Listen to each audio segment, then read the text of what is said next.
क्या आप एक निडर की भांति अपने जीवन को व्यतीत करना चाहते हैं? स्वतंत्रता और आत्मसम्मान के साथ,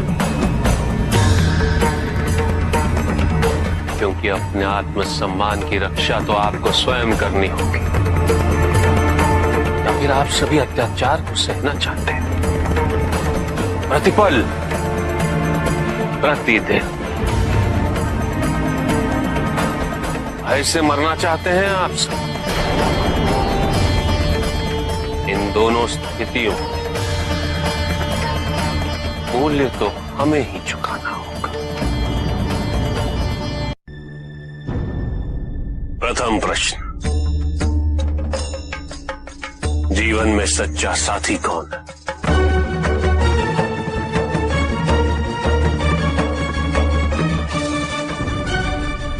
धैर्य। धैर्य ही जीवन का सच्चा साथी है।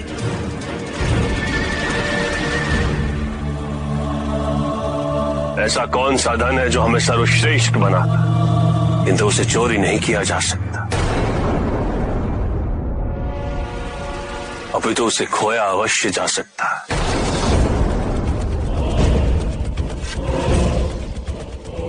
ज्ञान। जिसके पास ज्ञान है वो सर्वश्रेष्ठ बनता है। ज्ञान हमसे कोई छीन नहीं सकता, अपितु हम अपने अहंकार से उसे खो अवश्य सकते हैं। उत्तम। वो क्या है जिसे त्याग के हम सबके प्रिय बन जाते हैं?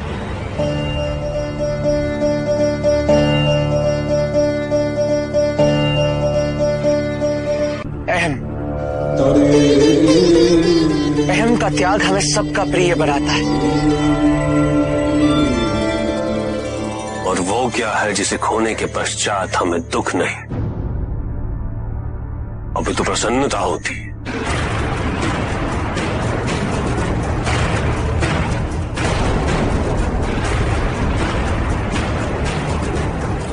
क्रोध। उत्तम पुरुष कैसे बना जा सकता है? ऊंचे कुल में जन्म लेने से, ज्ञान अर्जित करने से, या फिर शीतल स्वभाव से? क्या?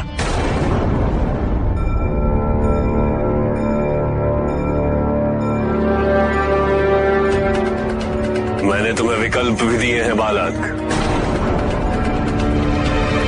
उसके पश्चात भी तुम उत्तर नहीं दे पा रहे।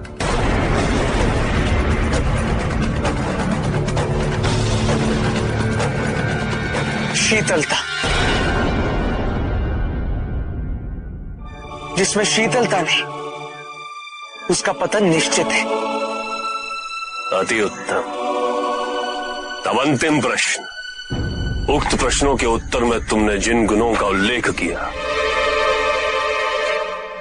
उनमें से सबसे महत्वपूर्ण गुण कौन सा? इस संसार में सबसे महत्वपूर्ण होता है अपने परिवार के प्रति प्रेम तथा समर्पण। किंतु मेरे किसी भी प्रश्न का उत्तर ये नहीं था बालक। आपकी दृष्टि में उत्तर जो भी हो, किंतु मेरे लिए मेरे परिवार से महत्वपूर्ण और कुछ भी नहीं।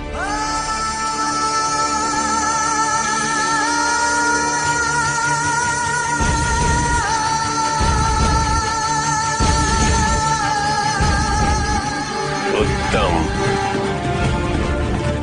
अति उत्तम। तुमने सभी प्रश्नों के उत्तर सही दिए हैं बालक।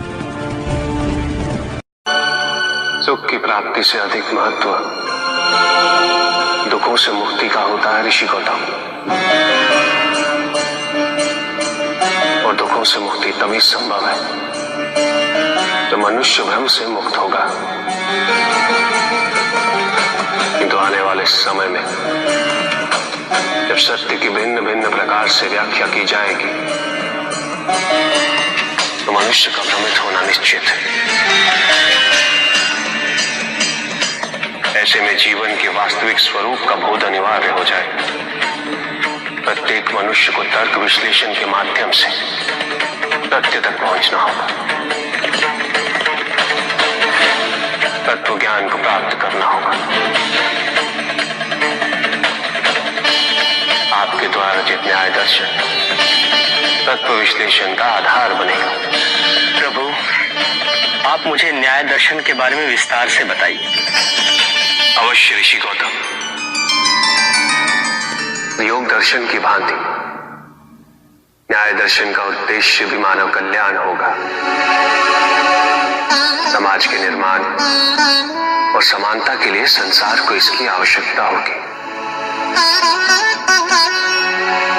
न्याय दर्शन 6 दर्शनों में से एक के रूप में जाना जाएगा और ऋषि गौतम आप न्याय के प्रवर्तक कहलाएंगे।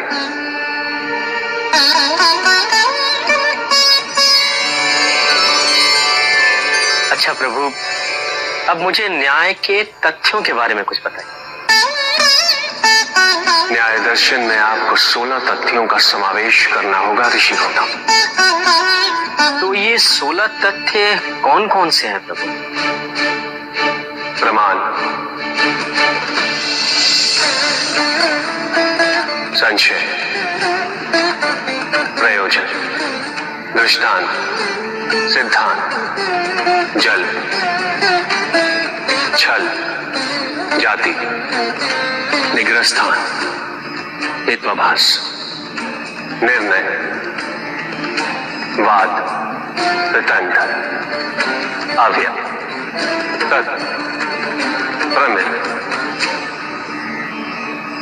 इन 16 तथ्यों का अध्ययन न्याय रचना के लिए अनिवार्य है ऋषि गौतम।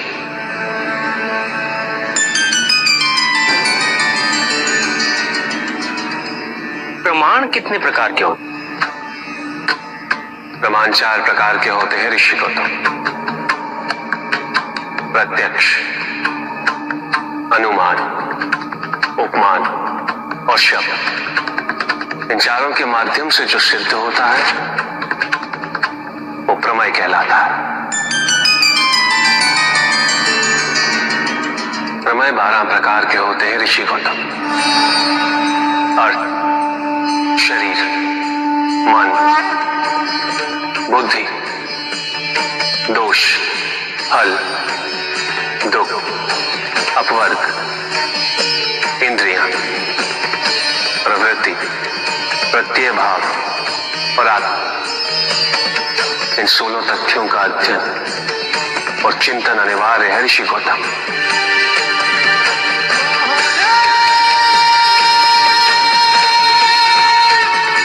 ये तो मेरा सौभाग्य है प्रभु।